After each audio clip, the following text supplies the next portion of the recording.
Hey, so as I said, on one of my posts, I'm going to do a discussion about the weather situation this week in Oklahoma because there's finally some consistency starting to come in on some of the model data. First of all, I'm going to address the most short-term thing, the system coming in tomorrow.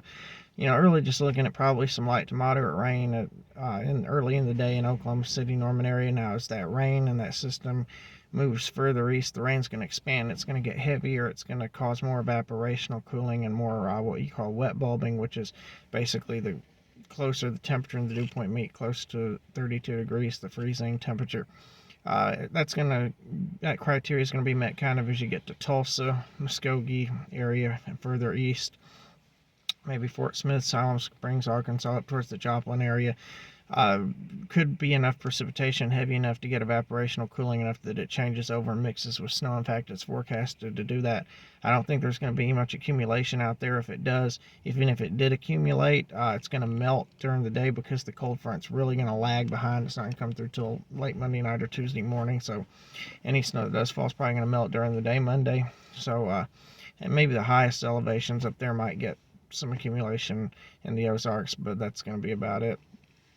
And then, if you've been paying attention to what I've been saying, any of y'all who've been keeping up with my posts and my videos, I've been talking about how bad the model data has been, how inconsistent it's been.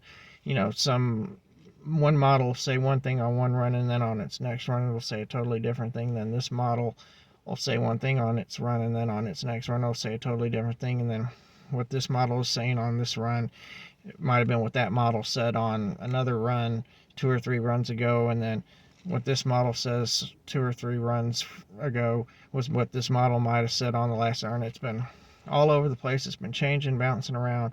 But finally, in the last 36 hours, 6 model runs or so, there's been some consistency on the GFS model. There's 2 models, by the way, 2 big dog models. The GFS, which stands for Global Forecasting System, and ECMWF, which stands for European Centers for Meteorological Weather Forecasting. Me and my buddy Jared, who often posts on here, he was also my geography teacher when I was majoring in meteorology. We used to call it the Except for Common Man Weather Forecasters because you had to have like a username and a password, or had to be a certified meteorologist or something like that to maybe work for European weather forecasters to be able to see that data. So, and even to this day, you can't really see the meat of it. You can go onto some university websites and look up some data, but you don't really get to see the meat of it. Every once in a while, a local weather forecaster might show graphs and stuff of the ECMWF that he's got access to.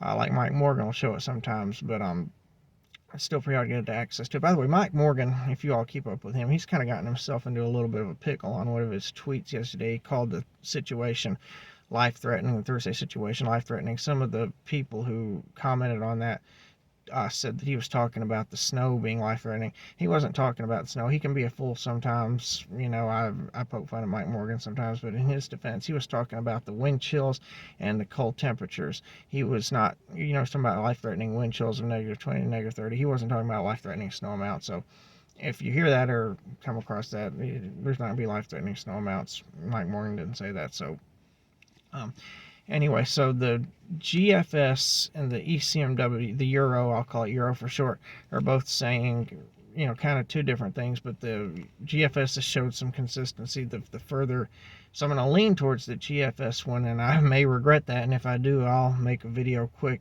and comment, but for now, I'm going to lean with that one since it's the first one to show consistency in the last 2 weeks, it seems, on the last 6 runs, and each run is going with the further southwest track of that trough axis, and the further southwest track it takes, the stronger it's going to be, number one, and number two, it's going to put Oklahoma City area in the better position for the blizzard conditions. The further southwest track basically means that you've got a sharper, more amplified trough that's digging further south. A further northeast track, like the Euro model is saying, means it's kind of more caught up in a flow, it's weaker, it's not creating its own environment, so you probably have lesser snow amounts even in the core of the track, and it would also mean even lesser amounts for here in the Oklahoma City, central Oklahoma area, because of our, if it goes further northeast, we kind of be on the wrong end of the low to get any significant precipitation from it anyway. So but right now GFS is showing that Arctic front, just Siberian front, just blasting down the front range of the Rockies, going into eastern Texas Panhandle, western Oklahoma with just incredible momentum, probably some 50 to 70 mile an hour gust of winds behind it, blowing snow, whiteout conditions for about 6 or 8 hours possibly. The GFS's liquid to snow ratio, I'll explain this briefly. I don't want to put everyone to sleep, but basically for every point, the QPF, I forget what the F in QPF stands for, but basically get quantitative precipitation, probably it could be forecast, F could stand for forecast, but I don't know, maybe Jared, you can help me on that and remember. But for every 0.1, which is 1/10 of an inch of liquid equivalent that would be rainfall, adds up at 32 degrees at the freezing temperature, adds up to 1 inch of snow. So 0.2 would be 2 inches of snow, 0.3 would be 3 inches of snow, and so on if the temperature were about 32 degrees. So, and it will be at the onset when the front first comes through, but the temperature gradient is so sharp right behind the front, you'll go from 30 to about 12 or 10 in 2 to 3 hours. So the precipitation that's in that deeper cold air is going to have much higher liquid to snow ratios. 0.1 QPF in the deeper colder air of 10 degrees could be as much as 3 to 4 inches of snow. And there's some QPF in that deeper colder air that's showing up to kind of a 0.5, a bullseye of 0.5, which would at 32 degrees would equal 5 inches of snow. But at 12 degrees, you could be tripling that. So, you do the math. That's a lot of snow. That's closing in on a foot, exceeding a foot of snow if that pans out. I'm not saying it's going to be that extreme, but what I'm saying, that's what one of the runs is saying. If it takes that further southwest track towards the central Oklahoma, as it goes further east into Alabama. Cover your ears, Jared.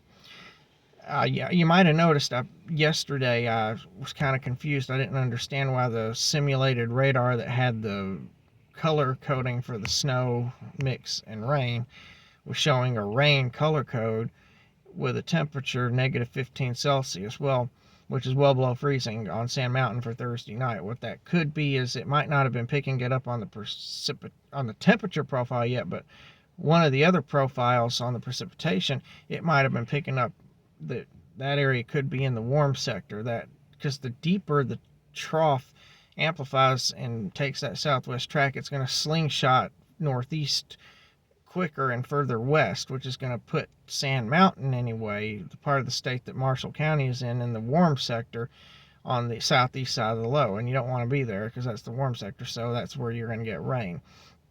So if the low tracks from, say, Jackson up to Muscle Shoals to just east of Nashville, that's going to have Marshall County in mostly snow, or mostly rain with snow kind of on the Muscle Shoals side going further northwest. So there's some data that still shows it changing over to snow as it's kicking through, as the low is passing to the northeast and the trough is kicking through. Maybe up to 1 to 3 inches early Friday morning, but it won't be that big blizzard that could have been if that track verifies. And then there was 1 or 2 runs this morning that had next to nothing. Then on Christmas Eve morning, it's been showing off and on, not every run, but some runs, another system kicking out on Christmas Eve, maybe another 2 to 4 inches in Oklahoma. Then it would kick eastward, maybe overnight, Christmas Eve night, Christmas morning into Alabama. It's been generally showing it weakening, going further east, but maybe an inch or two out there too, if it holds together. And then there was a run yesterday that had it strengthening going further east on Christmas with more snow that way. So again, now we're back to the models bouncing around. So, but anyway, I'll keep an eye out on all of it. But right now, Thursday, the way it's looking right now, there could be blizzard conditions. I will try to do a video every morning up until the event. So I'll talk to you later.